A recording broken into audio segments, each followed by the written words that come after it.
మన ప్రభువు అయిన యేసుక్రీస్తు నామములో మీ అందరికీ నా హృదయపూర్వకమైన వందనాలు. ఈ దినమంతా నా ప్రభు మీకు తోడై ఉండి మిమ్మల్ని ఆశీర్వదించి దీవించి కాపాడును గాక. పరిశుద్ధ గ్రంథంలో నుండి రాజుల మొదటి గ్రంథం 2వ అధ్యాయం 3వ వాక్యాన్ని నేను చదువుతా ఉన్నాను.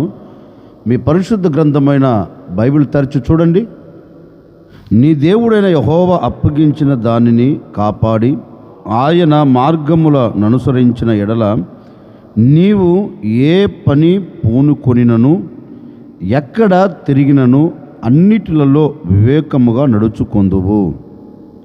దావీదు తన చివరి దినాలలో తన కుమారుడైన సొలొమోను పిలిచి సొలొమోనుతో ఒక శ్రేష్టమైన మాట చెప్తున్నాడు. సొలొమోను,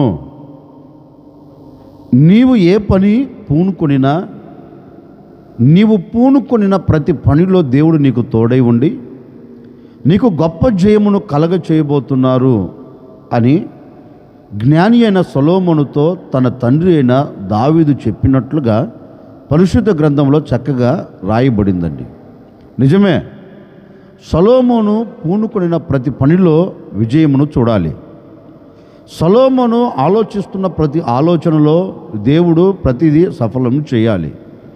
సొలొమోను కోరుకున్న ప్రతి కార్యం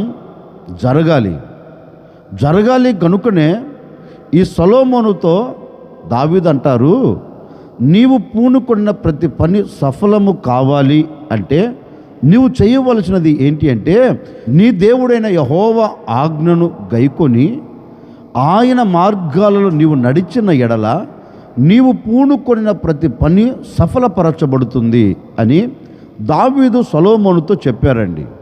ఎందుకు చెప్పారు అంటే దావీదుకు తెలుసు, దేవుని ఆజ్ఞ వినకపోతే పూనుకొనిన ఏ పని కూడా సఫలం కాదని.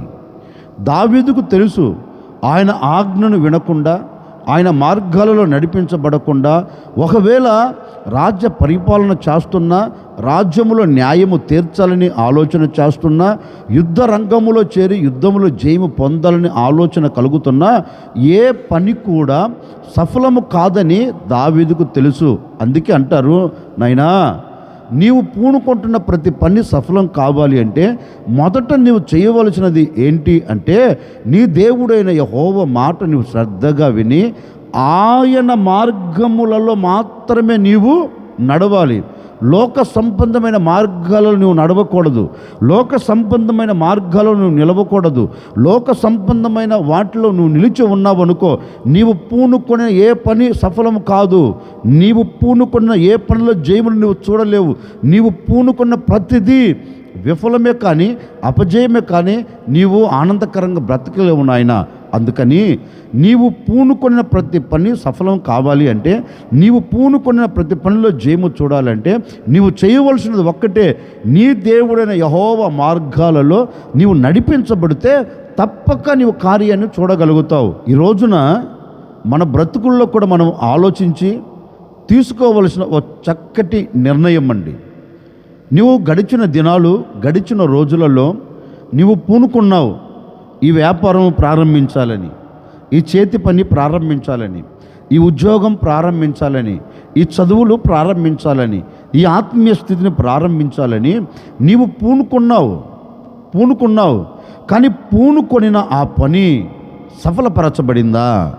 పూనుకొనిన ఆ పనిలో నీవు జయమును చూడగలిగావా అంటే గడిచిన దినాలు పూనుకొని నీవు చేస్తున్న సర్వ ప్రయత్నాలని విఫలమైపోయాయి కదా. నీవు పూనుకొని ఇది చెయ్యాలని కంకణము కట్టుకొని అడుగులు వేసావు, కానీ ఆశీర్వాదం ఏమైనా కలిగిందంటే ఆశీర్వాదానికి బదులు శాపం కలుగుతూ వచ్చింది కదా. ఎందుకని? నీవు పూనుకొనిన ప్రతి దానిలో ఎందుకు విఫలత చూస్తున్నావు, ఎందుకు అపజయం చూస్తున్నావు అంటే పరిశుద్ధ గ్రంథం అంటుందండి, నీవు ఆయన మార్గాలలో నడిపించబడకపోయినందువలన, ఆయన ఆజ్ఞను నీవు గైకొనకపోయినందువలన నీవు పూనుకొనిన ప్రతిదీ విఫలమే కానీ సఫలం కావట్లేదండి. అందుకే ఈ ఉదయకాల సమయంలో నువ్వు చేయవలసినది ఏంటి అంటే ఇప్పటి వరకు ఆయన మార్గాలలో నడిపించబడలేదు, ఇప్పటి వరకు ఆయన ఆజ్ఞను నువ్వు గైకొనలేదు కనుకనే అన్నీ కోల్పోతూ వస్తున్నావు. పూనుకొనిన ప్రతి దానిలో అపజయం చూస్తూ వస్తున్నావు.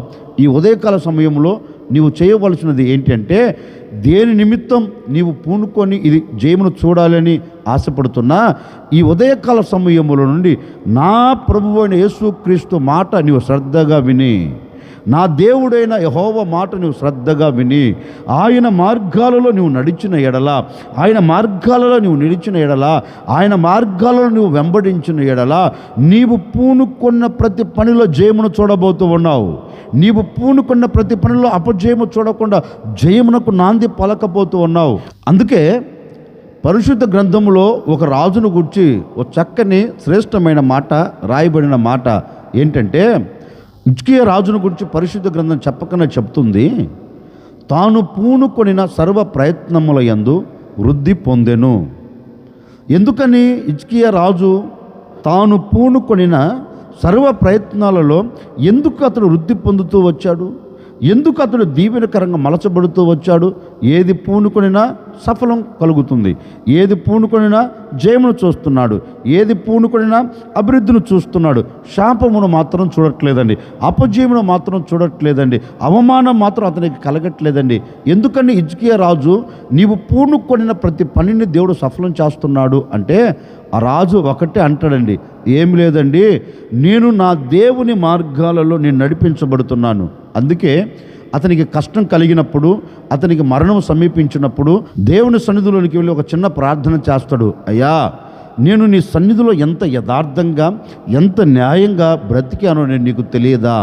చూడండి, ఒక రాజు దేవుని సన్నిధిలోనికి వెళ్ళి దేవునితో చెప్తున్నాడు, నేను ఎంత యథార్థంగా బ్రతికానో నీకు తెలియదా?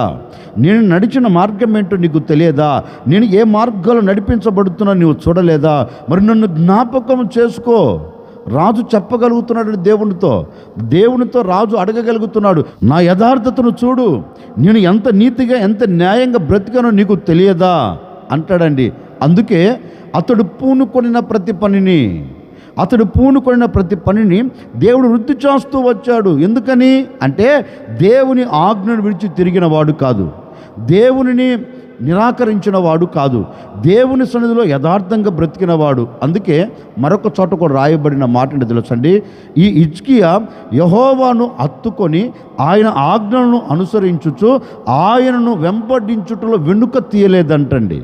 హిజ్కియా రాజు గురించి లేఖనం అంటుంది, యెహోవాను హత్తుకొని దేవుడిచ్చిన ఆజ్ఞను తూచ తప్పకుండా పాటిస్తూ దేవునిని మాత్రమే వెంబడిస్తున్నాడంటండి.